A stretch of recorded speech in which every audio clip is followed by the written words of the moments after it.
சிறியவர்கள் முதல் பெரியவர்கள் வரை பிரியாணி என்றால் ஒரு பிடி பிடிப்பர்.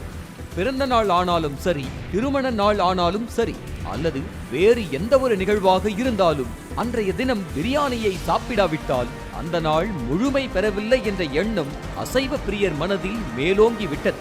இப்படி நமது அன்றாட வாழ்வோடு பிரியாணி ஒன்றிவிட்டது. இத்தகைய பிரியாணி பிரியர்களை உற்சாகப்படுத்தும் நோக்கத்திலும் உணவகத்தை பிரபலப்படுத்தும் வகையிலும் கோவை ரயில் நிலைய நுழைவு வாயில் பகுதியில் ரயில் பெட்டி போல் வடிவமைக்கப்பட்ட போச்சே ஃபுட் எக்ஸ்பிரஸ் உணவகம் பிரியாணி சாப்பிடும் நூதன போட்டியை நடத்தியது.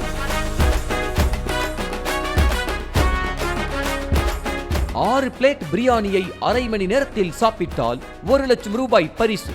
4 பிரியாணி சாப்பிடுவோருக்கு 50,000 ரூபாய், 3 பிரியாணி சாப்பிடுவோருக்கு 25,000 ரூபாய் வழங்கப்படும் என சமூக வலைத்தளங்களில் பகிரப்பட்ட தகவலை தொடர்ந்து உணவகம் முன்பு ஆண்கள், பெண்கள் என ஏராளமானோர் குவிந்தனர்.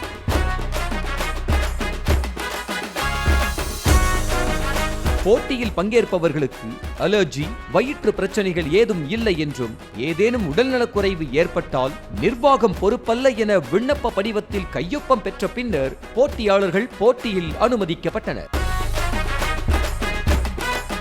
போட்டியில் சற்று பெரிய பாத்திரத்தில் வைக்கப்பட்ட சிக்கன் பிரியாணியை பலர் சாப்பிட முடியாமல் திணறினர்.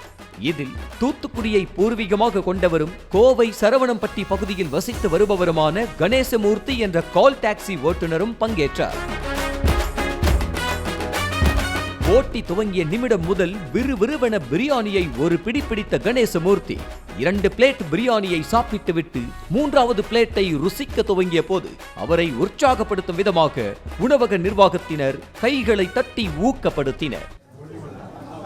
Come on guys! Come on!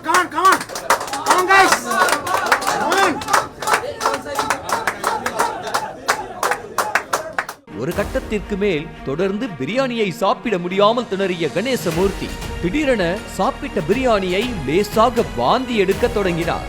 தொடர்ந்து அத்துடன் சாப்பிடுவதை நிறுத்திக் கொண்ட அவரிடம் செய்தியாளர்கள் இதற்கு முன்பு இது போன்ற போட்டியில் பங்கேற்றுள்ளீர்களா என கேள்வி எழுப்பினர். அதற்கு ஆட்டிசம் குறைபாட்டால் பாதிக்கப்பட்ட தனது 15 வயது மகனை வீட்டில் வைத்து பார்க்க முடியவில்லை என கண் கலங்கியவர் மகனை பள்ளியில் சேர்க்க 19,000 ரூபாய் பணம் தேவைப்படுவதால் போட்டியில் பங்கேற்றதாக கூறி நெகிழச் செய்தார். நான் என் ஒய்ஃபும் படாத கஷ்டம் நாங்கள் அதாவது என் பையன் ஒரு ஆட்டிசம் குழந்தை 15 வயசு. அவனை வீட்டில் வச்சு பார்க்க முடியல. ஸ்கூலில் சேர்த்தா 19,000 கட்ட சொன்னாங்க. அந்த ஒரு காரணத்துக்காண்டி நான் அந்த போட்டியில் சேர்ந்து என் பையனுக்காண்டி இது பண்ணி வீட்டில் வச்சு பார்க்க முடியல. சொந்த ஊரில் அனைத்தையும் இழந்துவிட்ட தான் கோவை வந்து கால் டாக்ஸி ஓட்டி வருவதாகவும் ஒருவேளை போட்டியில் வெற்றி பெறாவிட்டால் இதனை பார்க்கும் யாரேனும் தனக்கு உதவக்கூடும் என்ற நோக்கத்தில் போட்டியில் கலந்து கொண்டதாகவும் கூறினார். இல்லை அவங்க கொடுக்க நான் நம்பிக்கையில் வந்து சாப்பிட்டேன். அவங்க கொடுக்காங்களோ கொடுக்கலையோ என் பையனுக்காண்டி நான் வந்து ஒரு தவப்பான ஒரு ஸ்தானத்தில் வந்து இங்கே வந்து ஒரு கால் டாக்ஸி இது பண்ணி என் பையன் ஒரு ஆர்டிசம் குழந்தை இல்லை, உலகத்துக்கு பெரிய லெவல் ஆக்கணும் அப்படின்னு பையனுக்காண்டி நான் எல்லாத்தையும் தூத்துக்குடியில் இழந்துட்டு தான் இங்கே வந்து வாடகை வீட்டில் இருக்கும். 3 பிரியாணி சாப்பிட்டுருக்குறோம். இந்த டிவி பார்க்குறவங்க ஏதாட்டி என் பையனுக்கு எது ஹெல்ப் பண்ணணும்னு நினச்சிங்கன்னா கண்டிப்பாக ஆர்டிசம் பிறக்கும் போதே ஆர்டிசம் கை காலெலாம் நல்லா இருக்குது. அவன் வேலையை அவன் பார்த்துக்கிற மாட்டான். என் பையனை நானும் என் ஒய்ஃபு தான் பார்த்துக்கணும். அவரது இந்த பதிலை சற்றும் எதிர்பாராத சக போட்டியாளர்களும் போட்டி ஒருங்கிணைப்பாளர்களும் ஒரு சில நிமிடம் கண் கலங்கினர். இதையடுத்து போட்டியில் வெற்றி பெற்றவர்களுக்கு பரிசுகள் அறிவிக்கப்பட்டது. அதில் கணேசமூர்த்தி 2ஆம் இடத்தை பிடித்து 50,000 ரூபாய் பரிசு தொகையை வென்றார். போட்டியில் 2ஆம் இடத்தை பிடித்த கணேசமூர்த்தி நியூஸ் தமிழ் செய்திக்கு அளித்த பேட்டியில் கிட்டத்தட்ட 25 சவரன் நகையை விற்று மகனுக்கு செலவு செய்திருப்பதாக கூறிய கணேசமூர்த்தி தனது மகனோட பட்ட துன்பங்களை வார்த்தைகளால் விவரிக்க முடியவில்லை. நீ அப்பான்னு கூப்பிட மாட்டேன். என் பையில 2,000 1000 இருக்கு.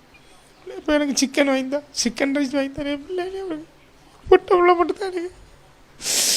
பையனுக்காண்டி நான் வீடு காலி பண்ணி இது 28வது வீடு, வாடகை வீடு. வீட்டில் சொந்த வீடு, ஊரில் சொந்த வீடெலாம் வச்சுருந்தேன். தம்பிக்காண்டி எல்லாத்தையும் விற்றாச்சு. என் மனைவி 20 பவுன் 25 பவுன் நான் போட்டேன். அந்த பிள்ளை இன்னைக்கு வெறும் தாலி கைத்தோட தான் உட்கார வச்சுருக்கேன். எல்லாத்தையும் அவனுக்கு செலவழிச்சிட்டு ஒரு வாடகை வீட்டிலேருந்து குடியிருக்கு. ஒரு 20 நாளாக அவன் போட்டிருக்க ட்ரெஸ்ஸை கூட அவன் கலத்தலை. குளிக்க மாட்டேங்கான், வைக்க மாட்டேங்க, எதுவும் செய்ய மாட்டேங்க. வீட்டில் இருந்ததை விட பள்ளியில் தனது மகன் நன்றாக நடந்து கொள்வதாக கூறிய கணேசமூர்த்தியின் மனைவி பேச வார்த்தைகளின்றி கண்ணீர் வடித்தது காண்போரையும் கண்கலங்க வைத்தது. ஆட்டிசம் குறைபாட்டால் அவதிப்படும் மகனுக்கு உதவிக்கரம் நீட்ட வேண்டும் என்பதே இந்த பெற்றோரின் கோரிக்கையாக உள்ளது. நியூஸ் தமிழ் செய்திகளுக்காக கோவை செய்தியாளர் அருண்குமார். செய்திகளை உடனுக்குடனும் துல்லியமாகவும் தெரிந்து கொள்ள சப்ஸ்கிரைப் பண்ணுங்க.